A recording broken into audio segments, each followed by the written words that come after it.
Shalom, selamat pagi Bapak Ibu Saudara yang dikasihi Tuhan Yesus Kristus. Selamat kita berjumpa kembali dalam renungan pada pagi hari ini. Kita bersyukur karena kebaikan demi kebaikan Tuhan selalu mengalir dalam kehidupan kita. Berkat sukacita, damai sejahtera oleh Roh Kudus kiranya selalu memenuhi hati dan kehidupan saudara semua. Sebelum kita mendengarkan kebenaran firman Tuhan, mari kita berdoa. Bapa, dalam nama Tuhan Yesus Kristus, Tuhan yang ajaib, Tuhan yang selalu Immanuel bersama dengan kami dalam segala keadaan, kami bersyukur untuk hari yang baru yang Tuhan jadikan atas kami. Kami percaya Tuhan punya rencana baik dan Tuhan menyediakan kebaikan bagi setiap kami. Saat ini kami mau mendengar kebenaran firman-Mu.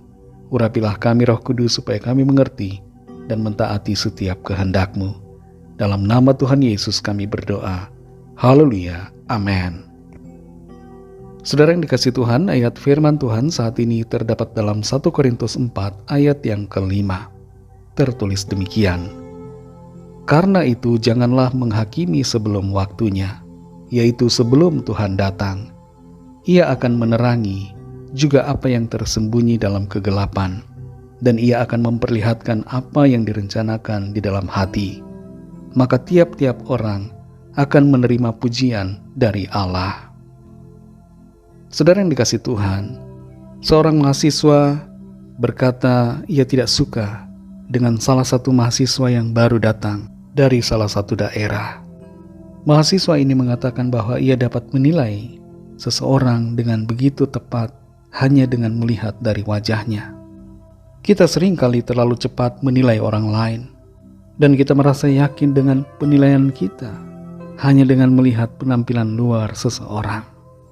Biasanya kita menilai seseorang dari penampilan fisiknya, wajahnya, ekspresinya, dan kita menilai baik buruknya orang lain dari daya tariknya secara fisik. Seringkali kita menilai orang itu baik karena wajahnya menarik, sedangkan orang yang wajahnya kurang menarik kita cap sebagai orang yang buruk. Penilaian seperti ini seringkali tidak tepat, saudara. Ini disebut dengan bias kognitif. Kita melakukan penilaian tapi salah dalam menilai. Penilaian kita tidak akurat karena dipengaruhi oleh persepsi kita pribadi yang seringkali dipengaruhi oleh berbagai faktor. Kita perlu belajar, saudara, untuk tidak cepat menilai dan tidak cepat menghakimi seseorang berdasarkan apa yang kita lihat, berdasarkan apa yang kita dengar. Biarlah penghakiman dan penilaian itu datang dari Tuhan. Dalam 1 Korintus 4 ayat 5 ini dikatakan, karena itu janganlah menghakimi sebelum waktunya, yaitu sebelum Tuhan datang. Ia akan menerangi juga apa yang tersembunyi dalam kegelapan, dan ia akan memperlihatkan apa yang direncanakan di dalam hati. Maka tiap-tiap orang akan menerima pujian dari Allah.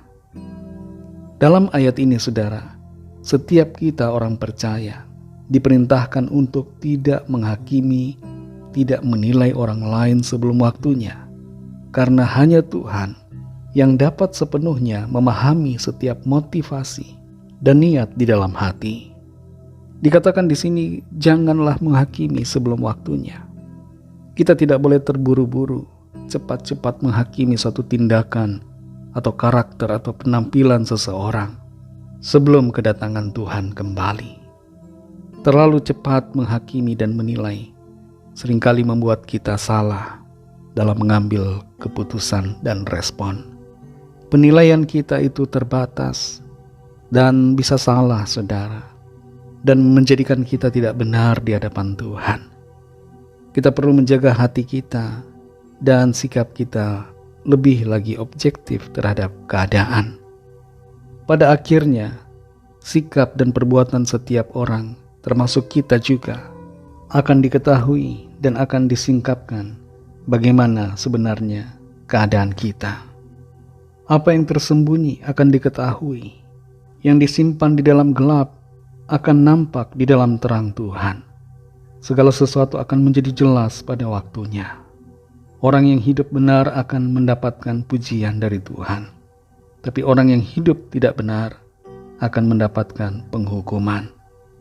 Dalam Matius 7 ayat 22-23 tertulis, "Pada hari terakhir, banyak orang akan berseru kepadaku, 'Tuhan, Tuhan, bukankah kami bernubuat demi nama-Mu, dan mengusir setan demi nama-Mu, dan mengadakan banyak mujizat demi nama-Mu juga?' Pada waktu itulah aku akan berterus terang kepada mereka dan berkata, 'Aku tidak pernah mengenal kamu. Enyahlah daripadaku, kamu sekalian pembuat kejahatan.'" Orang yang kelihatannya baik, kelihatannya melayani Tuhan, belum tentu baik di hadapan Tuhan. Seringkali kebaikan itu merupakan topeng dari kejahatan yang sebenarnya disembunyikan. Orang yang kelihatannya tidak baik, belum tentu tidak baik. Di hadapan Tuhan mungkin dia baik dan dibenarkan oleh Tuhan. Itu sebabnya saudara, kita perlu bijaksana dalam menilai dan jangan cepat-cepat menghakimi seseorang. Belajarlah untuk mengikuti tuntunan Tuhan. Ikuti suara Roh Kudus di dalam hati kita, agar kita tidak salah dalam bertindak, dalam menilai, dan dalam menghakimi orang-orang di sekitar kita. Mari kerjakan firman Tuhan ini, mulai dari dalam keluarga kita masing-masing, dan di dalam lingkungan kita yang terkecil. Mari kita berdoa. Terima kasih Tuhan Yesus, kami bersyukur untuk firman-Mu yang sudah kami dengar, mengajarkan kepada kami untuk kami memiliki sikap benar, tidak cepat menilai dan menghakimi orang-orang di sekitar kami. Ajar kami Tuhan untuk memiliki hati yang bersih dari segala penilaian yang salah, dari semua persepsi yang tidak sesuai dengan kenyataan. Tuntun kami Roh Kudus supaya kami senantiasa melangkah di dalam kebenaran-Mu sesuai dengan kehendak-Mu. Berkati kami Tuhan di sepanjang hari ini dalam segala tugas aktivitas kami. Pimpin dan sertai kami Tuhan, agar kami berhasil dan berkemenangan dalam segala perkara. Kembali kami berdoa bagi yang sedang dalam keadaan sakit dan dalam pergumulan. Lawatlah ya Tuhan dan nyatakan kuasa mujizat-Mu bagi setiap kami.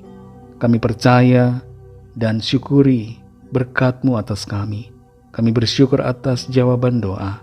Kami bersyukur untuk pertolongan dan mujizat Tuhan. Kami serahkan semua ke dalam tangan kasih-Mu. Dalam nama-Mu yang kudus, nama Tuhan Yesus Kristus, kami sudah berdoa dan mengucap syukur. Haleluya. Mari sama-sama kita berdoa, doa Bapa kami. Bapa kami yang di sorga, dikuduskanlah nama-Mu. Datanglah kerajaan-Mu, jadilah kehendak-Mu di bumi seperti di sorga. Berikanlah kami pada hari ini makanan kami yang secukupnya, dan ampunilah kami akan kesalahan kami, seperti kami juga mengampuni orang yang bersalah kepada kami. Dan janganlah membawa kami ke dalam pencobaan, tetapi lepaskanlah kami daripada yang jahat, karena Engkaulah yang punya kerajaan, dan kuasa dan kemuliaan, sampai selama-lamanya. Amin. Terimalah berkat Tuhan. Tuhan memberkati engkau dan melindungi engkau. Tuhan menyinari engkau dengan wajah-Nya dan memberikan kasih karunia. Tuhan menghadapkan wajah-Nya kepadamu dan memberikan damai sejahtera. Berkat anugerah dari Allah Bapa, kasih karunia dari Tuhan Yesus Kristus, dalam persekutuan dengan Roh Kudus, menyertai kita semua sekarang ini dan sampai Maranatha Tuhan Yesus datang kembali, dan bahkan sampai selama-lamanya. Dalam berkat nama Tuhan Yesus Kristus. Haleluya. Amin. Puji Tuhan, saudara yang dikasih Tuhan. Saya percaya firman Tuhan menjadi berkat dan kekuatan buat saudara semua. Dan Roh Kudus akan menolong saudara untuk lebih lagi memahami kebenaran firman Tuhan dan hidup dalam kemenangan. Tuhan Yesus memberkati saudara semua. Sampai jumpa dalam renungan yang selanjutnya. Haleluya.